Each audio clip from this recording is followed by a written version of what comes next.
Chronic Illness Therapist podcast. This is meant to be a place where people with chronic illnesses can come to feel heard, seen, and safe while listening to mental health therapists and other medical professionals talk about the realities of treating difficult conditions. This might be a new concept for you, one in which you never have to worry about someone inferring that it's all in your head. We dive deep into the human side of treating complex medical conditions and help you find professionals that leave you feeling hopeful for the future. I hope you love what you learn here, and please consider leaving a review or sharing this podcast with someone you love.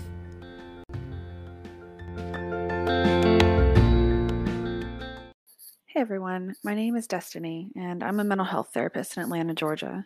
I love learning about things like motivation and what drives us to make changes in our lives.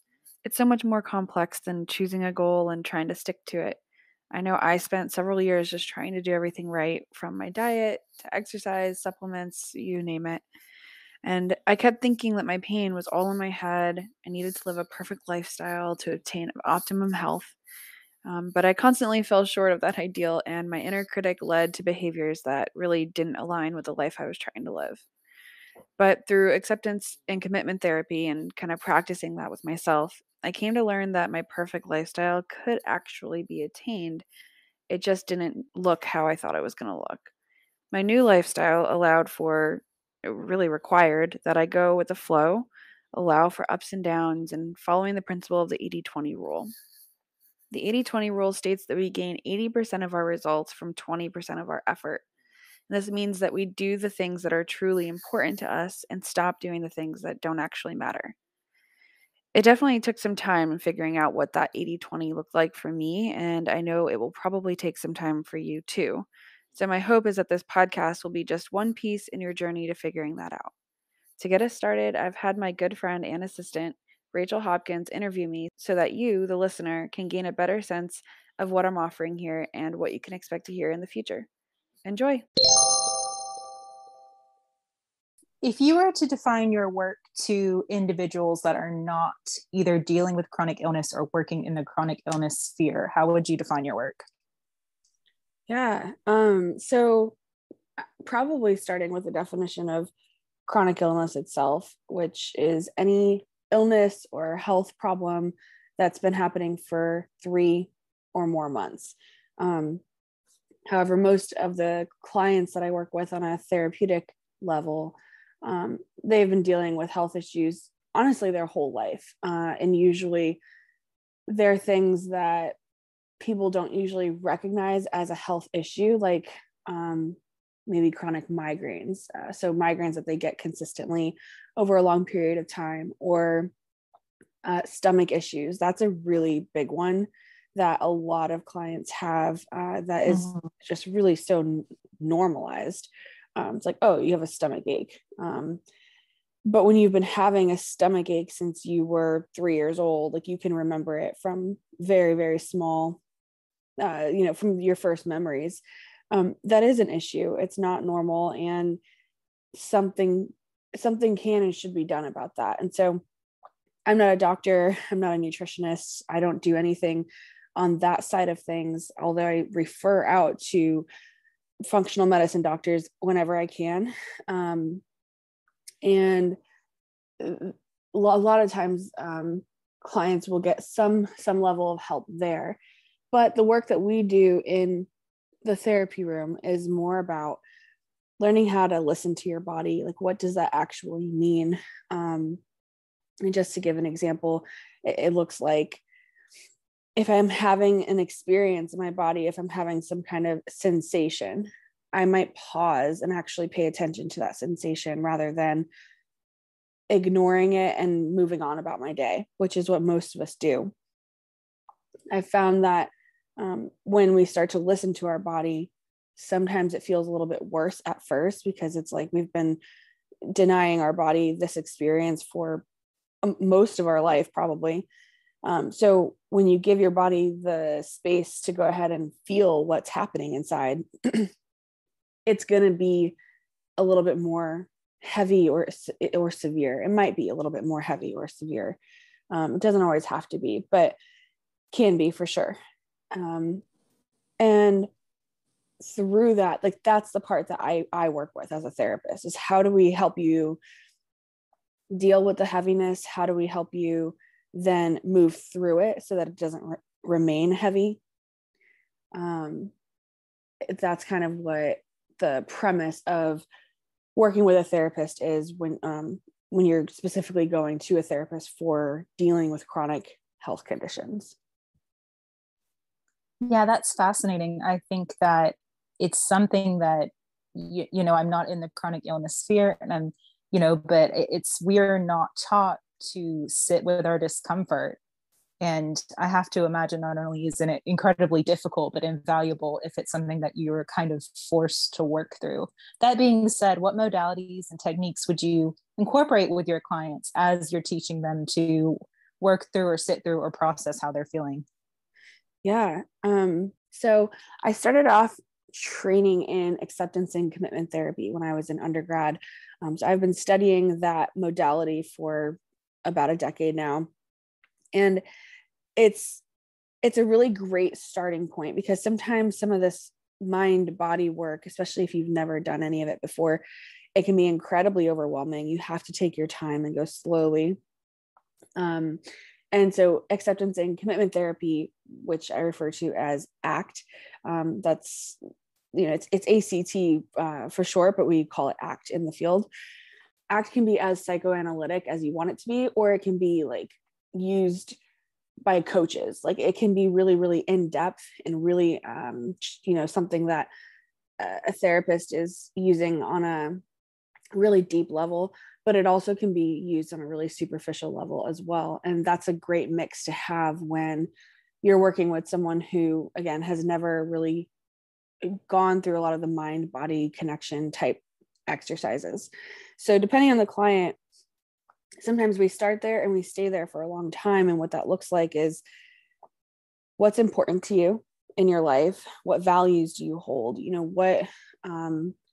If you are a person who values having a family, then everything you do in your life might start to revolve around, how do I get there? Within ACT, we focus a lot on values and we focus a lot on what's important to you. But once you start to get into that mindfulness side of things, then we use those body sensations to really figure out, okay, what is important to me? Sometimes it's really easy to say that something is important to us because that's what we were raised to believe was important to us, that everybody should find this particular thing important, like kindness. Who would say kindness is not important? We probably all would just check off, yes, that's important. However, when you're really taking an in-depth look at your particular values, you might find that kindness falls maybe 5 or 6 on that list, and that being honest is at your top most value. And sometimes that doesn't mean being kind. That's okay. That's something that we explore and we look at. And then the body work comes in so if you're talking about values, the body work comes in a way that, again, how do you know what your values are? How does it feel in your body when you start to practice them? So if you go out and you try this thing, you try being honest when you're used to being kind, how do you feel in your body?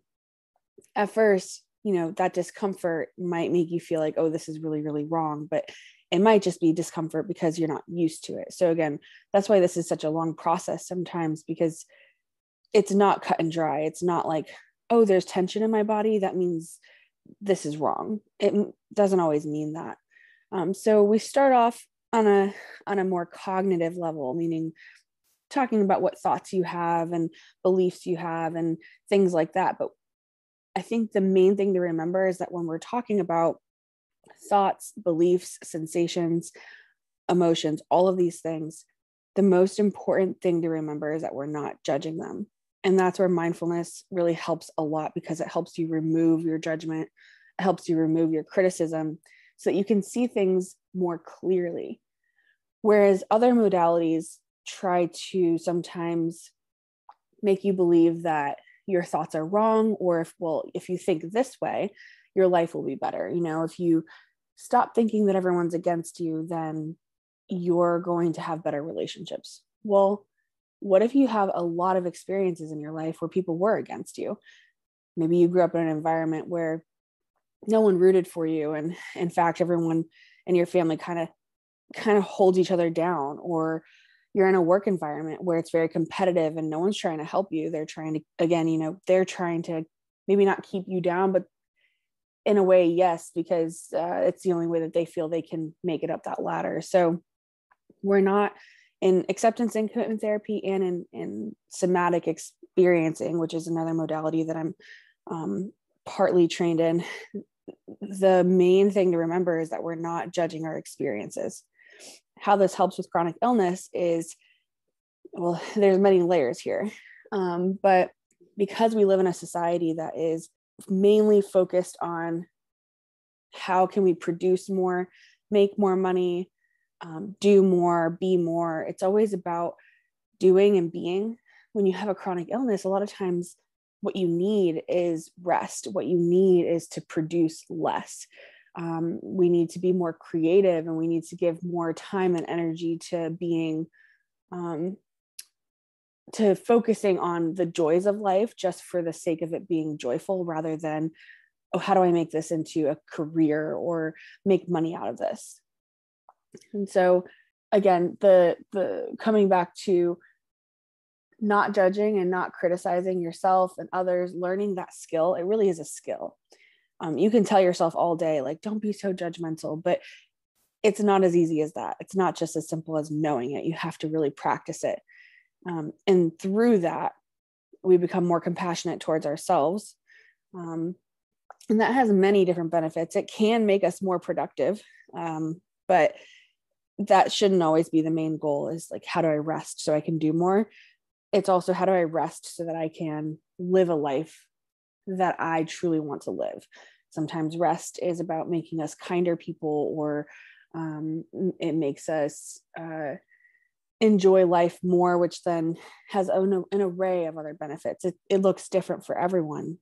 The main point to remember is that we're really working here on not criticizing ourselves, and how do we find this balance between letting go and doing more in a way that really works for you. And that it really is just a process and figuring that all out. Yeah, it sounds like, as a practitioner, if I were to sort of break down the three, and please correct me if I'm wrong, the three pillars of what a session might look like, with you, I would start with, values identification is something that you mentioned. And then sort of going into JOMO, like the joy of missing out, and how you can still incorporate your values into doing what feels best for you in your body. And then the third element being combining the two in a way that it's finding a level of productivity without judging yourself, like learning to be omniscient and looking at your actions and your thoughts and your values without placing judgment. Am I right in that? Yeah, for sure. All of that is, it's spot on. That's exactly what we're working towards. And I know that when we just say that and kind of summarize it can feel really vague, but that's why but if you find yourself drawn to that kind of a summary, like, okay, this sounds interesting, then it's important that you get in there and find a therapist who can really help you do this work. Because it's only going to be through experience that you start to realize how this truly benefits your life.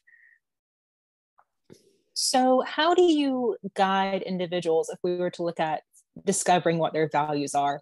How would you guide individuals into discovering and labeling what their values are? What would be sort of the steps in that, if you had to give them steps?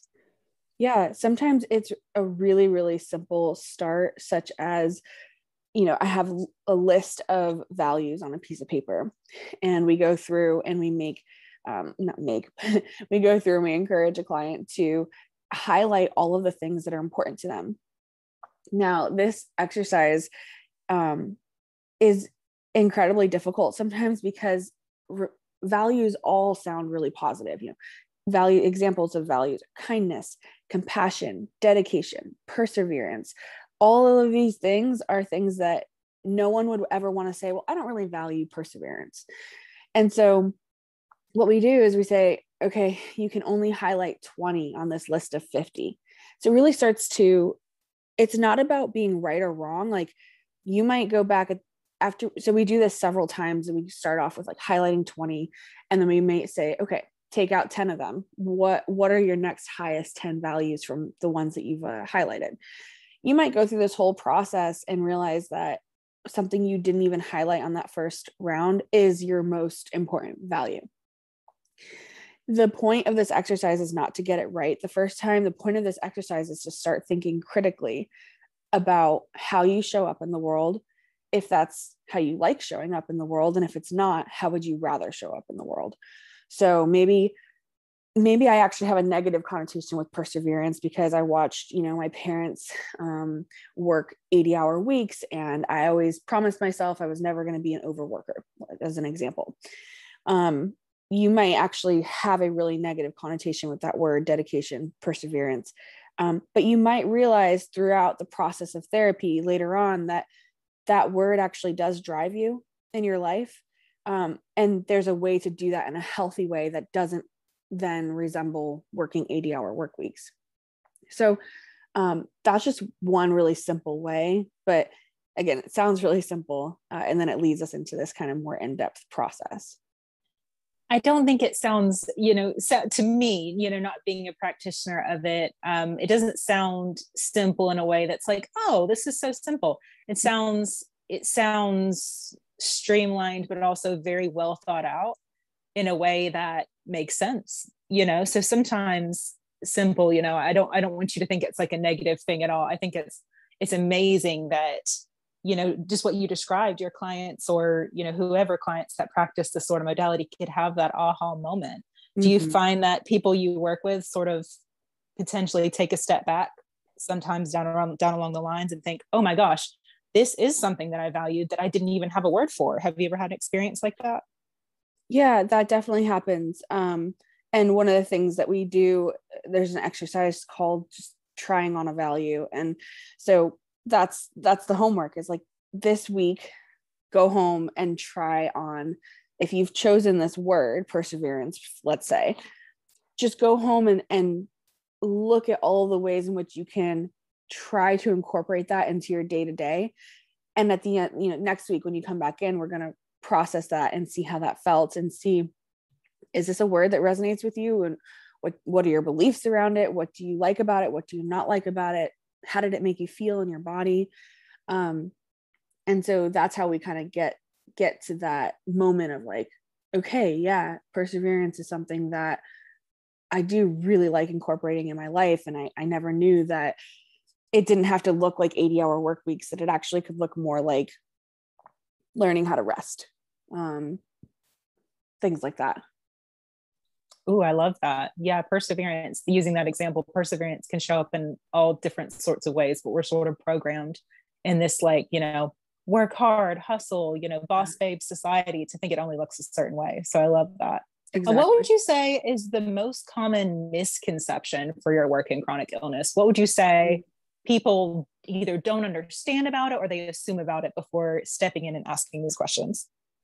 Yeah, I love that question, because I would say that probably has to do with the word acceptance, but I'll take a step back before I even get there, because I think the question you asked earlier of, for someone who doesn't even really understand chronic illness or just isn't in this world, I'm not quite sure what a misconception might be, other than, actually, yeah. So if you don't really know anything at all about chronic illness, you might think that the work we're doing is trying to fix or resolve your chronic illness. So you're coming to see me to somehow fix it. But it's kind of confusing, because it's like, wait, you're a therapist, not a doctor. And it's like, yes, exactly. So we're not trying to fix anything. We're not trying to cure anything.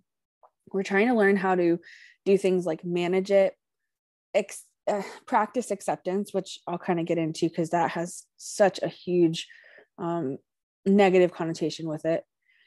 And build support systems in your life. Now, some of that work can be done with working as a health coach. This doesn't just have to be through a therapist. Coaches are really, really great in helping people manage their medications, stay on top of their doctor appointments, learn time management, things like that. So kind of the more like goal-oriented things. Whereas in therapy, we definitely do that too. But that more therapeutic, in-depth work is around grief, loss, acceptance, childhood trauma comes up a lot. Even just kind of childhood wounds. It doesn't have to be necessarily this huge trauma, but how were you wounded as a child? And so after we kind of figure out where a client is, are they looking for kind of just this like base level help on like getting their life organized, or leaning more into some of that, maybe the childhood wounds and things of that nature. Acceptance comes up so much, and acceptance is really, really misunderstood because it sounds like you're supposed to just like fall over and accept things as they are. And it couldn't be further from the truth. And so maybe the word acceptance just is a really bad misnomer.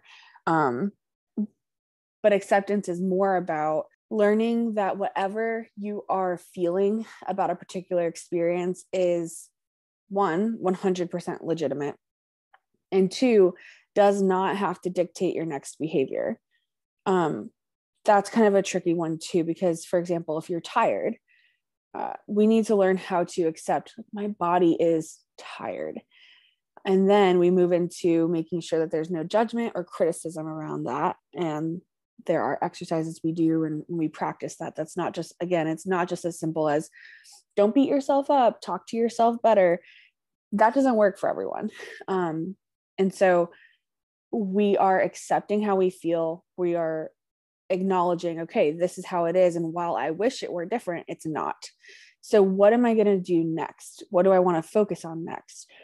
If I'm tired, I probably need some rest. So let me rest. And then eventually I can get up and do some of these other things that are important to me.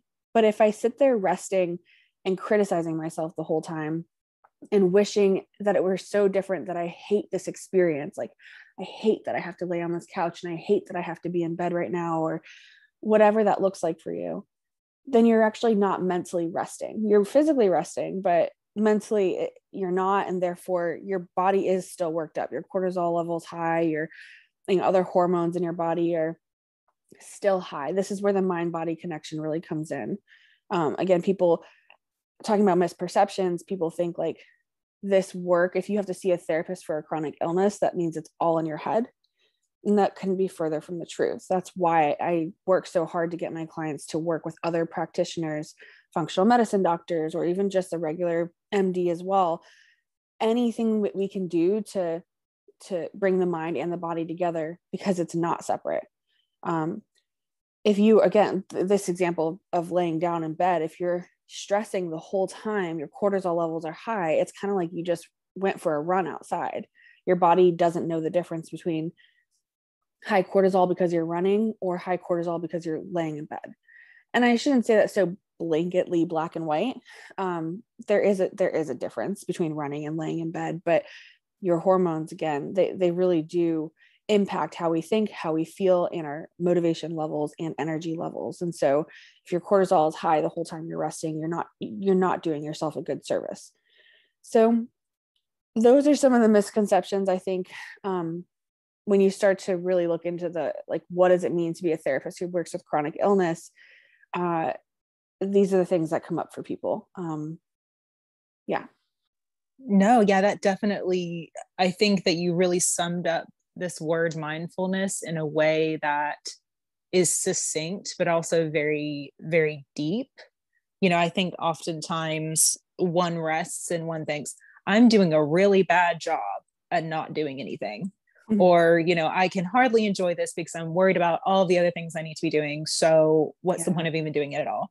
So if you were to work with someone who had those critical thoughts around resting, like you described, what would be the tactics or the practices that you would bring into your sessions to help them come to peace with that?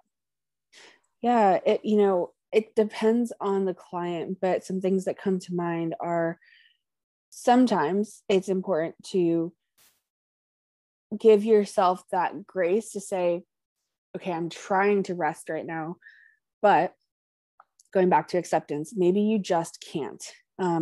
Your body is wired, your mind is wired. So while you know you need rest, otherwise you're going to be tired for tomorrow. If your body is in this state of fight or flight and you truly genuinely cannot get out of it, get up and go for a walk. It doesn't matter if it's midnight, or get up and go do some dishes, or listen to your body. Your body is telling you, I cannot lay in this bed anymore.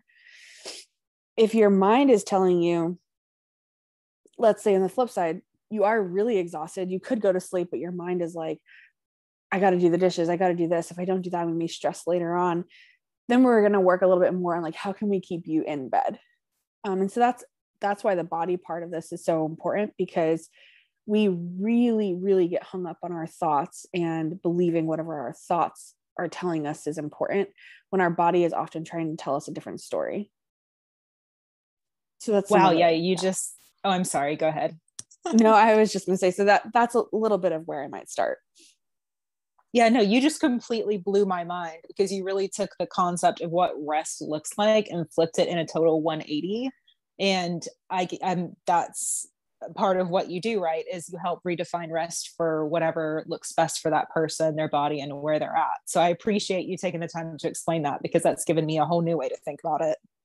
Yeah, absolutely. I That's probably one of my favorite parts of working within an acceptance and commitment framework, because I think so often we hear so many different pieces of advice, and even social media has a big part in this, like learn to rest, learn to there's an equal amount of messages out there about learning to rest and slow down as there are about like being productive and doing more. And I think we are always living in this like black and white, like do it all or do nothing, and both of those things are really hard. And so we really try to find, what does it look like to be able to step on the accelerator and do a little bit more than what you're doing right now, if that's not serving you. And then how do we learn to break as well, so that you're not just going 100 miles an hour until you crash. And for people with chronic illness, that is incredibly important, because we know that our energy resources are so limited and that we're going to crash regardless. We tend to just kind of hit the ground running and do as much as we can and ignore every symptom in our body, because we know that the crash is coming and that we're going to be laid out on the couch for 3 days with a hurt back or a cold or chronic, or this achy fatigue feeling. We know that that's coming. And so we try to get as much done as we can. We have no idea how to break, and we literally need our body to start like breaking down before we give ourselves a break, which means we're never actually resting, we're recovering. And that's a completely different thing than choosing to rest and choosing to honor what your body needs before your body says, okay, we're crashing because we can't do it anymore.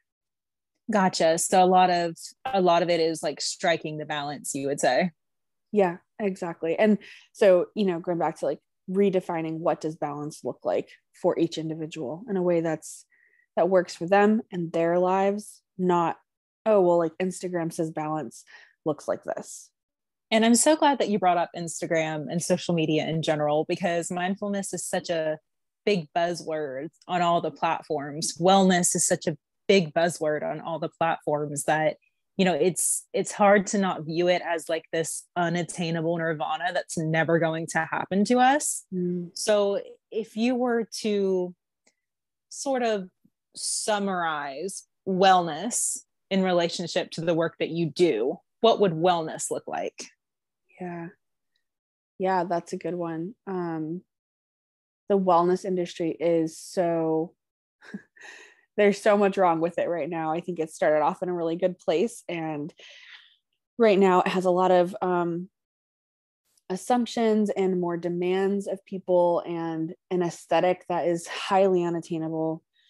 So for me, wellness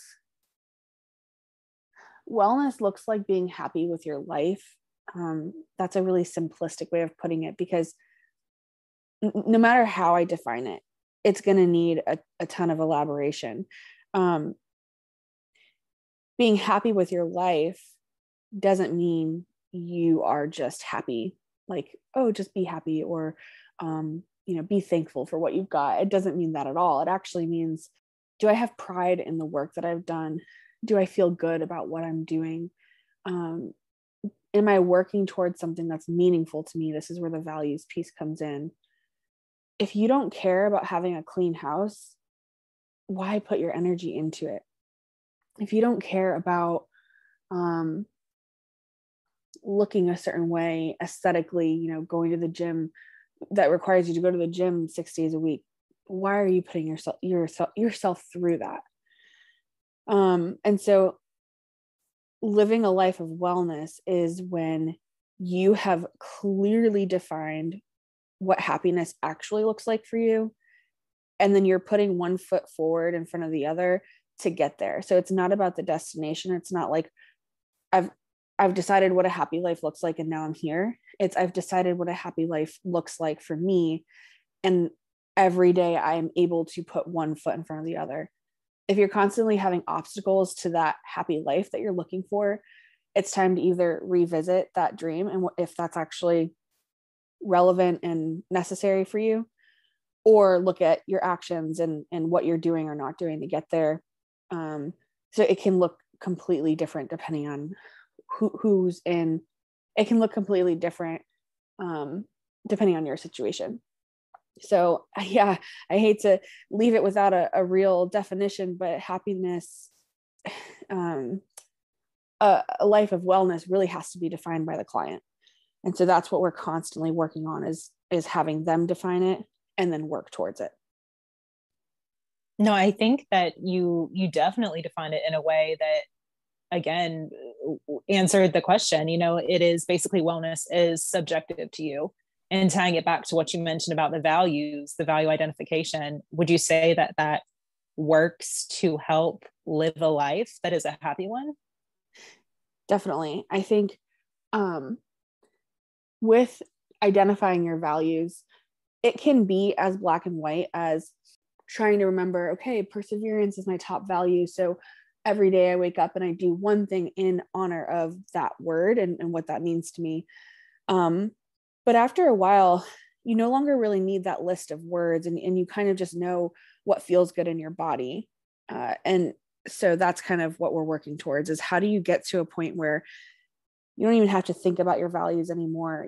Your body knows what they are and your body will give you signs. And through reducing your inner critic and having compassion for yourself and being more self-aware, that's how we get there. Those are the main core tenets, I think, of how we get there. Yeah, no, that's awesome. I think it's super important to understand, like you said, you summed it up best when you said that it looks different for everyone. So maybe on Instagram or social media, tying it back to that, we see sort of one subjective prototype of what wellness and happiness looks like to one crowd that maybe is adopted by the masses. So I Mm-hmm. appreciate that you said, it takes time to listen to your body because it sounds like the work you do is so personal and helps sort of rewire individuals to understand that it's all about themselves. Yeah. Yeah. And with that being said, just the part about it is all about yourself, but remember that we are communal beings. And so what's important to you oftentimes you'll eventually learn when you kind of like find your people. Sometimes your people is your family, and other times we have to, find our tribe outside of our family. But what you'll learn is that as you continue developing who you are and what you like and what you don't like, and you're finding your people, you start to realize that the people around you have similar values as well. And what benefits you benefits the people around you.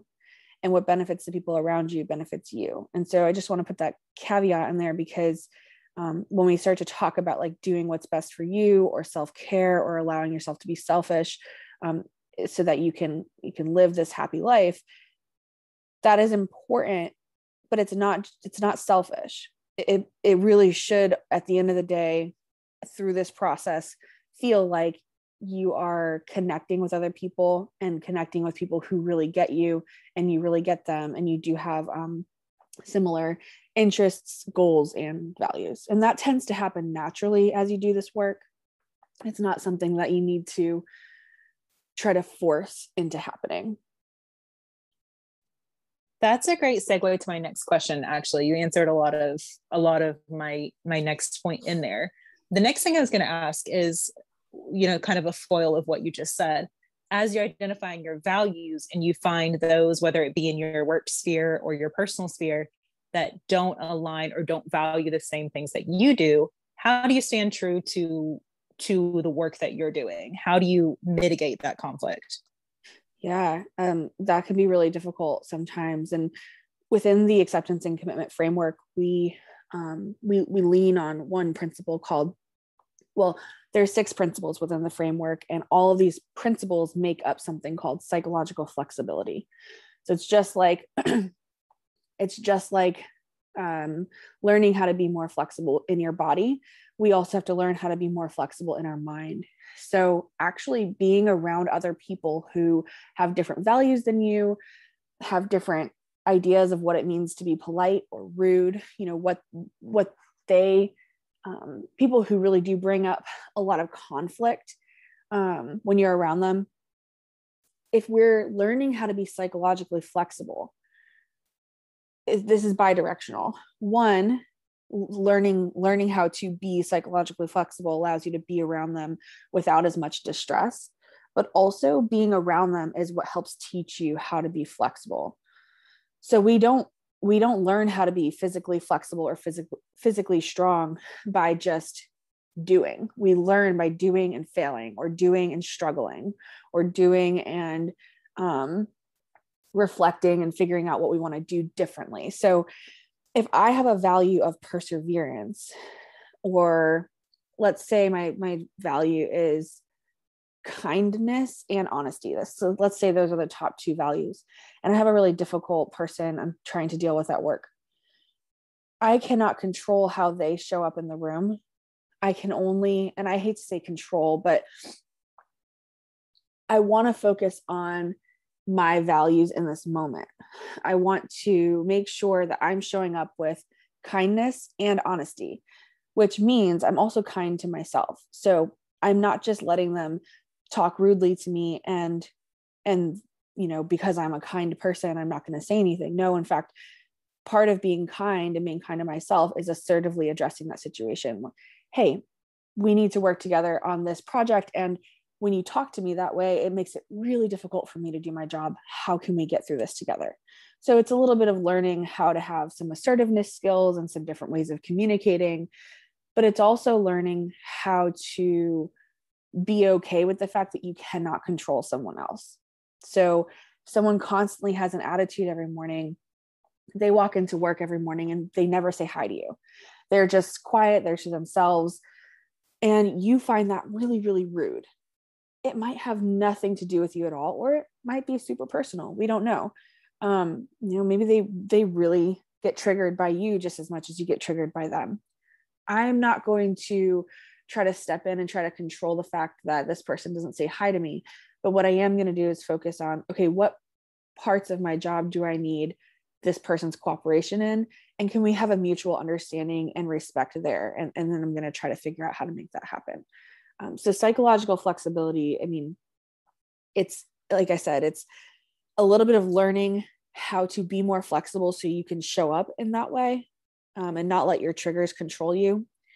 But it's also about allowing yourself to be in uncomfortable situations so that you can continue learning, because we don't learn when everything is comfortable around us. We have to have some level of challenge and discomfort as humans. Yeah, I love that. It's so true. I mean, no one likes to be uncomfortable, right? Like we're taught from such a young age to do whatever we can to dodge the discomfort. But I totally agree with you that growth happens in times that you are challenged or you are uncomfortable, just like you said. Yeah, absolutely. We are really taught that if you're uncomfortable, you've done something wrong. Um, and people with chronic illness hear this all the time. Well, if you have achy joints, you have arthritis, you need to make sure you're eating 100% anti-inflammatory, and you're doing the right exercises, and you're doing this, you're doing that. There's always a message of what you need to be doing, rather than how can we as a society come together and just help everyone. Some of these illnesses, it doesn't matter how clean you eat, most of these illnesses, I should say, it does not matter what you're eating or how much you're moving, the pain doesn't go away. And so instead of looking at the individual and saying, well, what are you doing wrong?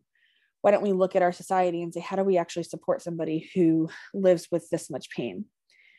So yeah, it gets, there's many layers here to this work. That dreaded phrase, you should, you have to. I think like there's so many times Yeah, where people interject their opinion or the expertise they believe they have. And I'm sure being in a chronic illness sphere or situation, that's 10 times more frustrating when you've probably tried everything in the book already or taken the advice of all the professionals already. And then whoever, a coworker, a friend, a family member, a partner waltzes along and tries to emphasize with the pain that they can't really emphasize with. exactly. Yeah. And just going back to community for a second, when people try to give advice, but there's been no relationship built there, it puts up all of our defensive walls. We really need to be in relationship with one another before we can truly hear what they have to say. And so a part of this work really is about building healthy relationships that really work for you, that are really connected, rather than just, oh, well, like I trust this doctor because they know a lot, or they are really highly recommended. Yeah, but if they talk down to you every time you see them, your body doesn't trust them, and you're not going to take their advice, and you're not going to do what they say, even if that advice actually would help you a bit. So once again, it's not your fault if you can't listen to advice, even that advice that might be really, really helpful for you. Yeah. I mean, especially if you're being inundated with it. Mm-hmm. Absolutely. One more question that is kind of burning in the back of my head. What sort of area of research in the psychotherapy world are you most looking forward to or most intrigued by? It's a good question. Um, there's so much to learn right now. Something that I tend to spend a lot of time on is pain research and how psychological it can be. There's a lot of research happening right now around pain and your thoughts and your attitude, and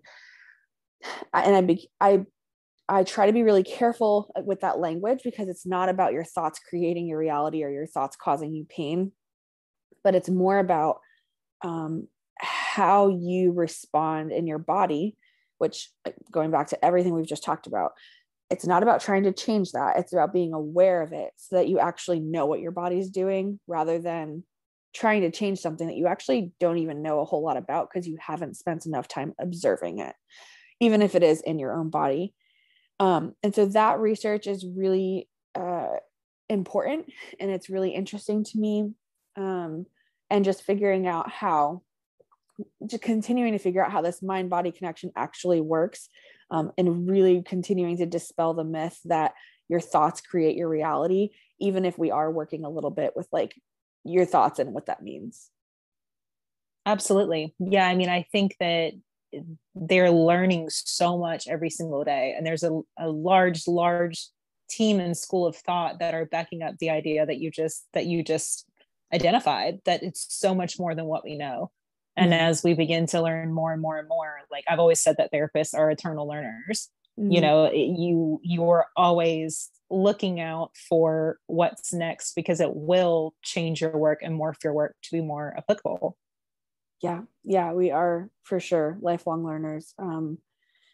And that's what keeps this work interesting. And my clients' lived experiences help me learn that too. So, to summarize, this podcast is all about bringing different therapists and other medical professionals opinions and lived experiences and their experience with the research, bringing that onto the podcast so that people can really hear an array of different opinions, different philosophies, different research that's out there, so that they can decide for themselves, what do I want to learn next? What direction do I want to go into next? Because learning is really such a great way to help us take back control of living that life that we want to live.